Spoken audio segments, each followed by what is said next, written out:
It's a miracle. For parents, dealing with the loss of a child is an anguishing process that can last the rest of their lives. They have to find comfort wherever they can. In our next story, a family in Colorado is about to find reassurance in an extraordinary way. It will be a simple ritual, but it will bring miraculous results. 3 years after Kelly and Tom Feeney of Elizabeth, Colorado married, their dream of having a child came true. Kelly was pregnant. It was fantastic. I was scared, I was happy, I was sad, I was everything that you could imagine. And Katie was born in April. And it was the happiest day of my life. When I held Katie for the first time, it was really a joy. I think that God has given you this gift, just filled me with joy. And it wasn't long before they noticed that the gift they'd been given had a special gift of her own. The first couple of years with Katie, we noticed that she was very intelligent. She was just so in tune with people's feelings. One night we were watching television and we were talking about angels. So Kate, do you have an angel? Yes. You do? Who's your angel? Grandpa Louie. I said, oh really? And she said, yeah. When do you talk to Grandpa Louie? In my dreams. In your dreams. He comes to me at night and he tells me that everything will be okay. He's fishing. He's fishing. She never met my dad. He passed away years before she was ever born, and she knew a lot of stuff about him. Where's he fishing? Up in the sky in heaven. His fishing, his outdoor adventures. Those are things that only I would know. But Katie's remarkable ability didn't stop there. One day when Katie was about 3.5, I was taking her to preschool. And we were driving in the car and she looks at me and says, Mommy, are you gonna have another baby? Oh, honey, Mommy and Daddy aren't gonna have another baby. we have you, you know, you're a handful, you're all we need. But you have to have another baby. Why? Because when you and I go up to heaven, I'll be all alone. I just thought to myself, where does a 3-year-old get that? It wasn't until weeks later that the meaning of their conversation became clear. I wasn't feeling real well, and I just thought it was a flu. I waited and took a pregnancy test. It came back positive. And I remember coming downstairs and we told Katie that she was gonna have a little brother or sister. Mommy and Daddy wanna tell you something. You're gonna be a big sister. You're gonna have a little baby brother or a little baby sister to help us take care of. Mommy's gonna have 2. No, Mommy's only gonna have 1 baby. And we laughed it off and said, no, we're only having 1. No, 2. 1 for me and 1 for you. She was very insistent that we were going to have 2. Do you know what you all are having? No, we don't know. Do you want to know? Yes. Yeah. Twin boys. And when the doctor confirmed that we were having twins, I started thinking, well, okay. First she tells me she wants us to have another baby. Then she tells me we're having twins. What else is she going to be able to tell me?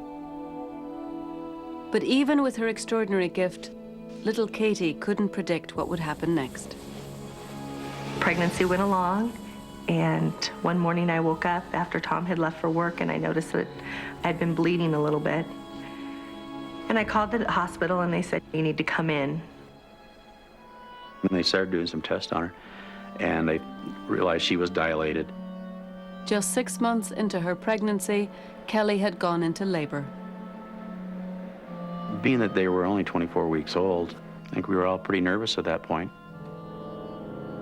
Kelly was rushed to Denver's Presbyterian St. Luke's Medical Center, where Dr. Richard Perico would attempt to stop her premature labor.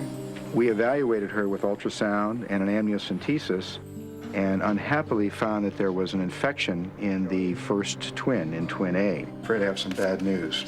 We've got footprints of organisms in this amniotic fluid.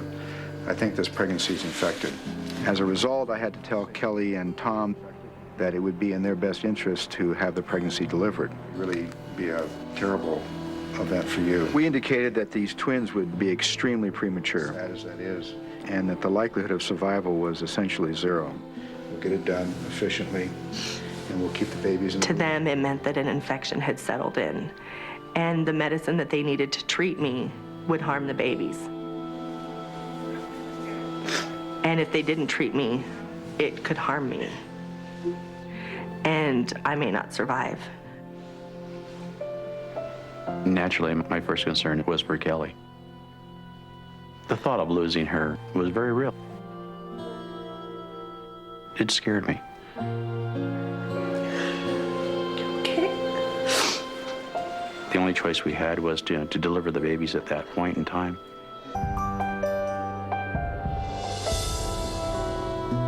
When her 3-year-old daughter, Katie, told her that she was having a baby, Kelly Feeney didn't believe her.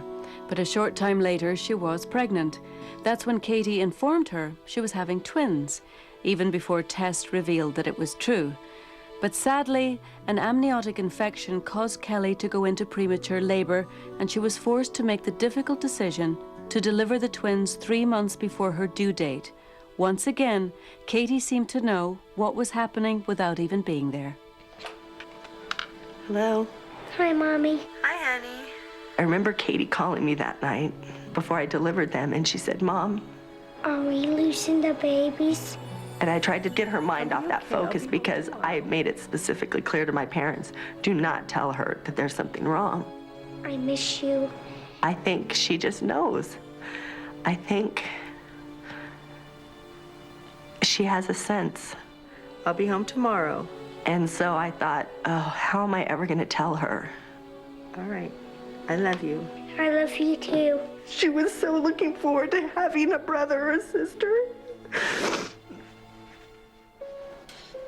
The difficult night passed into an agonizing day.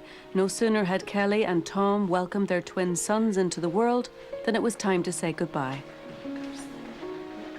I held Andrew and Tom held Miles. And Andrew, being the bigger of the two, he lived for about an hour and a half after he was born. Miles only lived about 15 minutes. The sound was just so heartbreaking, yet it was almost a struggle. He was trying to get through this. And I remember holding him for the longest time. The hospital took pictures and made sure that we had mementos to remember them by. And it was just a good time for Tom and I to sit there and reflect and bond with them. They'll always be with us. They'll always be with us. After the boys passed away, Kelly and I both felt an emptiness. Nothing was going to replace the boys. We all felt a tremendous loss. It was a very tough time right then for the both of us. The Feeneys returned home where Kelly spent her days inside, battling a severe depression. There were days where I would just lay on my bed and hold a teddy bear. It was just a constant. It's like picking at a scab. It seems like it never healed. Kelly? Her closest friend, Barry Anderson, tried her best to comfort her. Oh, Barry. I went upstairs. Kelly was in the bed. It'll be okay. We'll get through this. What am I gonna do? And I just crawled in bed with her and we just held each other and cried. I promise you'll get through this. It was very difficult for me to watch Kelly take on all this hurt herself. Take care of yourself and I'll take care of everything else. I wish I could take the pain away and let her heal.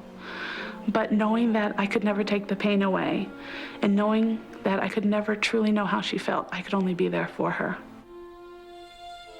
With Barry's help, Kelly slowly began coping with her loss and soon realized she wasn't the only one struggling. I remember Katie saying to me, Mommy, I want to see the pictures of the babies. and no one had told her that there were pictures. Oh, honey, there are no pictures of the babies. And she got very upset with me. I know there is pictures, I know there's pictures and I want to see the pictures. but I know there is some pictures. I mean, she was just very, very upset. So I dug through the pictures and I found one of the two of them together, and they were wrapped up in their little blankets with their hats on. Here's a picture of your little brothers you can have for your room, okay? Thank you. And she just treasured that. I mean, I think at that time, she could actually say that she had 2 little brothers. Like her parents, Katie would have to find a way to say goodbye to her little brothers. In honor of Andrew and Mom. Tom and I decided that we didn't want a big blown out affair, that we wanted something very simple and personal. And so we decided just to do a graveside service. Andrew and Miles were only here for yet a brief time. The day before the service, Kelly says, "What am I going to do with Katie?" And I said, "Kel, I will take care of Katie." Balloons have become a ritual with my family.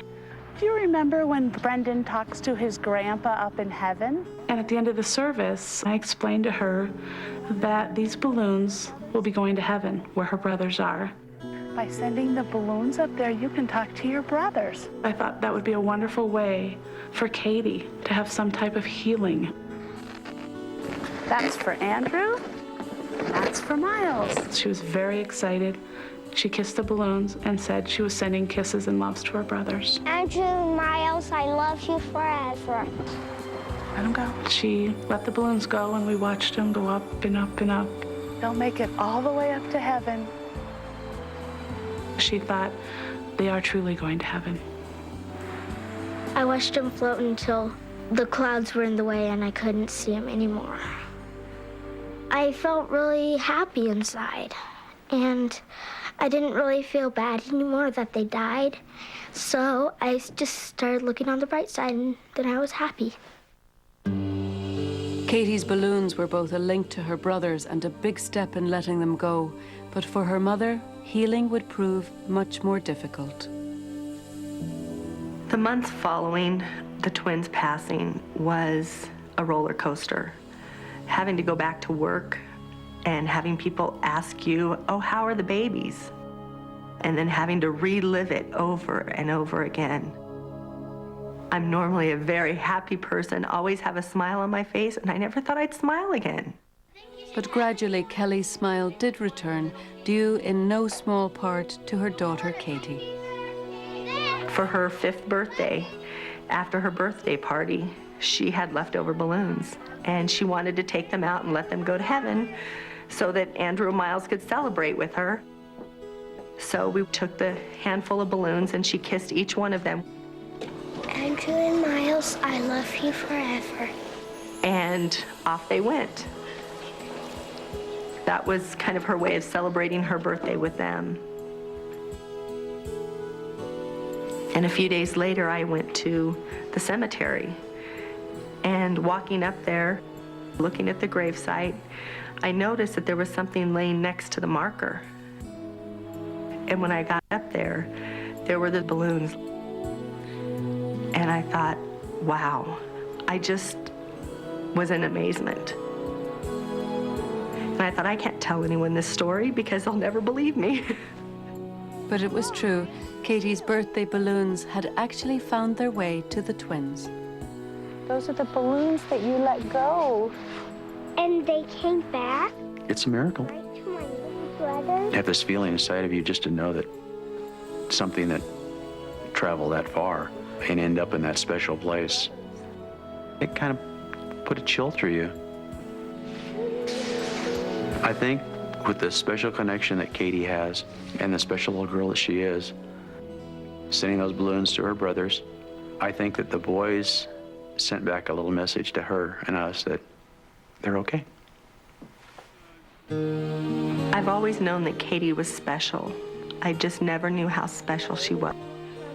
Because when you look at her knowing that I was having twins, We're gonna have 2 babies. her calling me in the hospital, Are we losing the babies? her knowing there were pictures, I know there is some pictures. the balloons at the gravesite, just looking at all of that, it's not a coincidence. It doesn't make sense that she would know all of this stuff. And she does. She has the sense. And luckily, she shares it with us. For Kelly, discovering the balloons at the twins' gravesite did more than confirm Katie's gift. When I saw the balloons lying there, I was at peace. I knew that we were moving on, that was my stepping stone to really being okay. And I thought, you know what? We need another member of this family. In October of 1997, Kelly experienced another miracle when she gave birth to a son, Patrick. He came out just screaming and bringing us more joy than we would ever think. You love him? Are Not you so hard. happy? Katie was so happy that everything was okay, that she acted so happy that everything was okay, that she acted. She is the big sister. She takes care of him and she helps him, and he's a little brother, but he's a joy. Like sister, like brother. And looking back at it, had I not experienced what I did with Andrew and Miles, I would have never had Patrick. And I'm a believer that everything happens for a reason. And Katie, her strength, her love, I